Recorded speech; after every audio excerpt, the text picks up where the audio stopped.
ప్రతి దినము దేవుని సన్నిధిలో దేవా నీ కృపావతితో నన్ను బలపరచుము, దినమెల్లా మేము సంతోషించలాగున ఈ వార్తను మాకు దయచేయమని ప్రార్థించి ఒక దినాన్ని ప్రారంభిస్తున్నాం. నేటి దినపు వాగ్దానముగా యోహాను సువార్త 7వ అధ్యాయం 37-38 వచనంలో ప్రభువైన దేవుడు ఆయన సెలవిచ్చిన మాట, ఆయన యందు భయభక్తి గలవారు, ఆయన యందు విశ్వాసం ఉంచు వారి జీవితాల్లో వారి కడుపులోని జీవజల నదులు పొర్లిపోరనన్నాడు.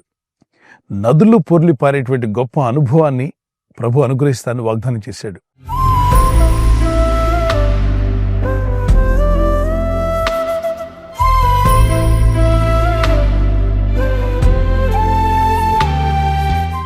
నలభై 43వ కీర్తనలో, 46వ కీర్తనలో, అలాగే యోహాను సువార్త 4:14-15లో నేనిచ్చు నీళ్లు తాగువాడు ఎన్నడూ దప్పికొనడని, ఆయన యందు విశ్వాసం ఉంచిన వారి బ్రతుకుల్లో నదులు పొంగిపారే అనుభవంలోకి నడిపిస్తాడు. ప్రపంచంలో ఎన్నో రకాలైన నదులున్నాయి, కానీ జీవనదులని అన్నిటినీ పిలవరు. జీవనది అని దేన్ని పిలుస్తారంటే ఎల్లప్పుడూ నీరుండేటువంటిది. అన్ని కాలాల్లో కూడా, వేసవి కాలంలో కూడా నీళ్లతో నిండి ప్రవహించే నదినే జీవనది అంటారు. జీవనదులు అని వేటికి పేరంటే అన్ని నదులకు ఆ పేరు లేదు, కొన్ని నదులకు మాత్రమే ఆ జీవనది అండి అంటారు. ఎందుకని? ఆ నదిలో ఎప్పుడు నీరుంటుంది. మిగిలిన నదులు వర్షాకాలంలో బాగా నీరుంటాయి, ఆ వర్షాకాలం గతించిపోగానే ఎండిపోయిన నదుల్లా కనిపిస్తాయి. వేసవి కాలంలోకి వెళ్తే ఎడారిలాగా ఇసుక కనిపిస్తుందే తప్ప, ఇసుక దిబ్బలు తప్ప నీరు చుక్కుండదు. అటువంటి నదిగా నువ్వు ఉండకూడదు. అన్ని సమయాల్లో పారే నదిగా ఉండాలి. సమయమందును అసమయమందును మీరు ఫలించేవారుగా ఉండాలి. ప్రభు మిమ్మల్ని ఆ విధంగా ఆస్వాదించి దీవించగల శక్తిమంతుడు. ఇక్కడ ప్రభుని దేవుడు తన యందు భయభక్తి గల వారి జీవితాలు దేంతో పోల్చాడంటే జీవన నదులు పొంగి పొర్లను అన్నాడు. జీవనదులు పొంగి పొర్లే విధంగా ప్రభు చేస్తాడా? ఎస్, మీ జీవితం మీకే కాదు అనేకులకు మేలు కలిగించేదిగా ఉండబోతుంది.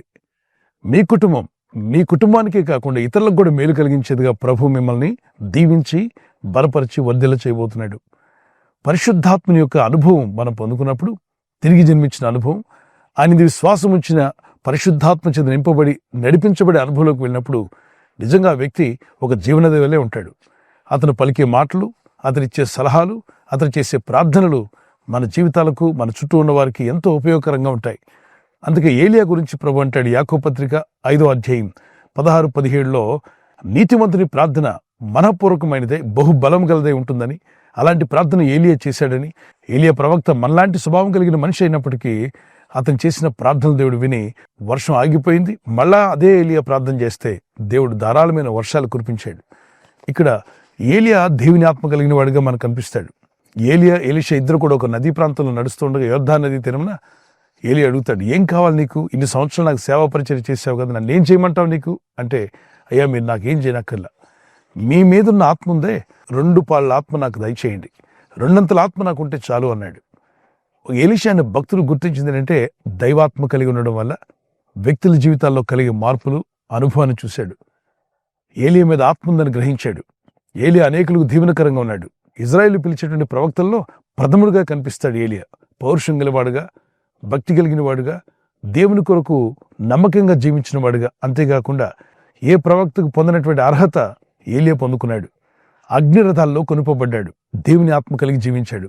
ఎందరైతే దేవుని ఆత్మచే నడిపింపబడదో వారందరూ దేవుని కుమారులై ఉంటారని రోమపత్రిక 8:14లో రాయబడింది. దేవుని ఆత్మచే నడిపించబడ్డం దేవుని చిత్తం.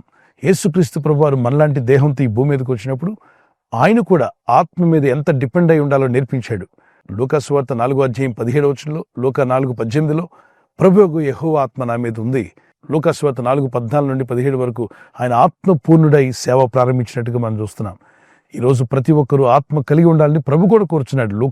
అపోస్తుల కార్యం 1వ అధ్యాయం 8-14-15 వచనం వరకు వారందరూ యెరూషలేములో కూడి ప్రార్థన చేస్తున్నారు. పరిశుద్ధాత్మ కావాలని కోరుకుంటూ దేవుని దగ్గర పట్టుదలతో ప్రార్థించారు. ఎడతెగక ఏక మనసుతో ప్రార్థించగా పెంతెకోస్తు అనే 50వ దినమున పరిశుద్ధాత్మ చేత నింపబడ్డారు. మరి జీవజల నదులు అన్నాడు, బహువచనం, ఒక నది కాదు, అనేక నదులు, అవి కూడా జీవనదులు అన్నాడు. మీలో ఆత్మదేవుడు అటువంటి జీవనది లాంటి మాటలు మీ అంతరాత్మ నుండి తీసుకొస్తాడు.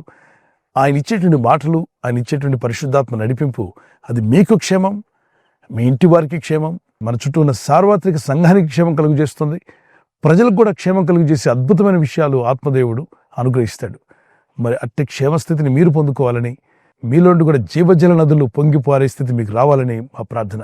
మీరిచ్చే సాక్ష్యం, ఆయన దేవుని మాటలు మీరు పలుకుతుండగా అది మీకే కాదు, వింటున్న వారందరికీ మేలు కలిగించేదిగాను, రక్షణ నడిపించేదిగాను, బలపరిచేదిగాను, స్వస్థపరిచేదిగాను ఉంటుంది. జ్ఞానుల మాటలు ఇతరులకు ఆరోగ్యాన్ని కలుగు చేస్తాయంట. జ్ఞానుల మాటలు ఇతరులకు తెలివిని, బుద్ధిని కలుగు చేస్తాయి. దేవుడు అట్టి మాటలు మీకు దయచేయునుగాక. ఆత్మ కలిగించు ఐక్యత, ఆత్మ కలిగించు బలము, ఆత్మదేవుడు నడిపించే ఆ నడిపింపు మీరు కలిగి వర్ధిల్లాలని మా ప్రార్థన. వచ్చిన కీర్తన పాడుకుందాం పిల్లరా. జీవనదిని నా హృదయములో ప్రవహింపచేయుమయా, జీవనదిని నా హృదయములో ప్రవహింపచేయుమయా, పరిశుద్ధాత్మను నా హృదయములో ప్రవహింపచేయుమయా, పరిశుద్ధాత్మను నా హృదయములో ప్రవహింపచేయుమయా, పరిశుద్ధాత్మను నా జీవితములో ప్రవహింపచేయుమయా,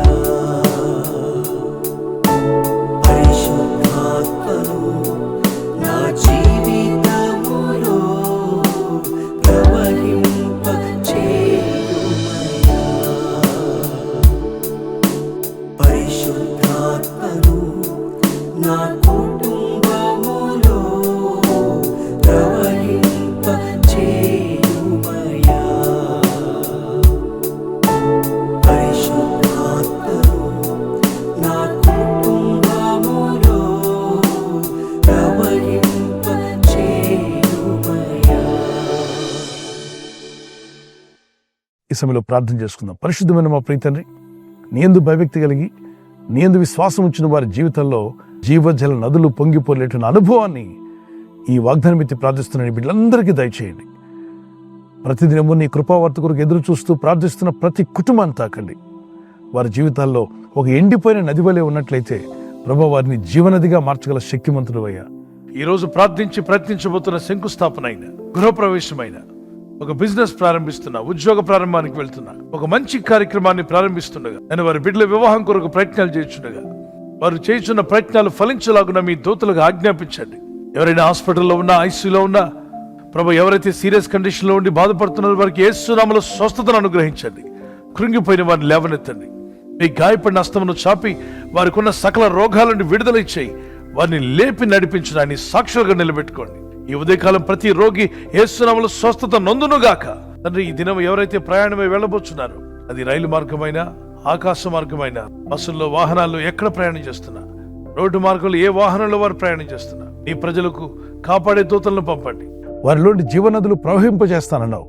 ఎప్పుడో వర్షం ఉన్నప్పుడు మాత్రమే కాకుండా అన్ని కాలాల్లో ప్రవహించే నీళ్లతో నింపబడి ప్రవహించే నది వలె వీరి జీవితాల నుండి కృపను అనుగ్రహించి వీరిని బలపరిచి వర్ధిల్ల చేసి మీ నామానికి మహింకరంగా మీ సాక్షులను నిలబెట్టి వాడుకోమని యేసుక్రీస్తు వారి పరిశుద్ధ నామములో అడుగుచున్నాను పరలోకపు తండ్రి.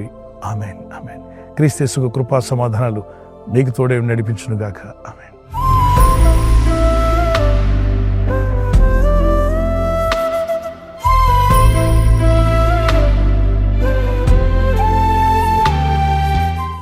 మరి బర్త్డే ఉన్న వారికి happy birthday to you. Many more returns of the day. May the lord continue to bless you. నీ ప్రార్థనలన్నీ యెహోవా సఫలపరచును గాక. May the lord grant all your request. Psalms 20:5. కీర్తన 25. నీ ప్రార్థనలన్నీ యెహోవా సఫలపరచును గాక. May the lord bless you with this words. ప్రభు మిమ్మల్ని దీవించి బలపరచాలి మా ప్రార్థన. కుమారులు, చిన్న బిడ్డలు, పెద్దవారు మొదలుకొని మరి హ్యాపీ బర్త్డే.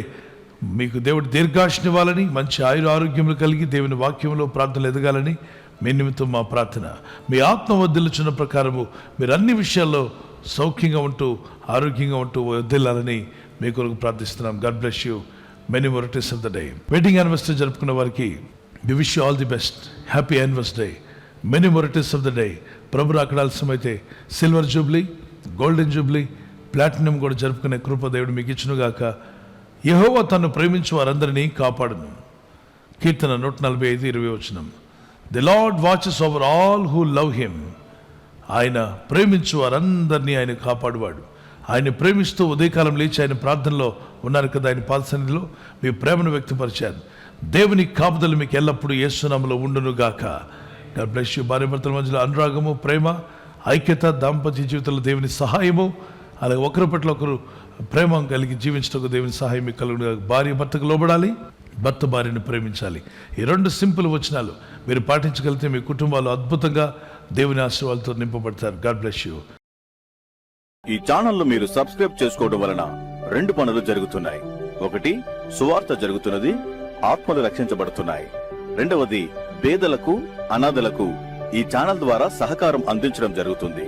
మనం సబ్స్క్రైబ్ చేసుకోవడం వలన అందరికీ సహాయం చేసిన వారమవుతున్నాం. ఖచ్చితంగా ఈ యూట్యూబ్ ఛానల్ను సబ్స్క్రైబ్ చేసుకొని బెల్ బటన్ ను క్లిక్ చేయండి. మీకు వెంటనే మెసేజెస్ పంపబడతాయి.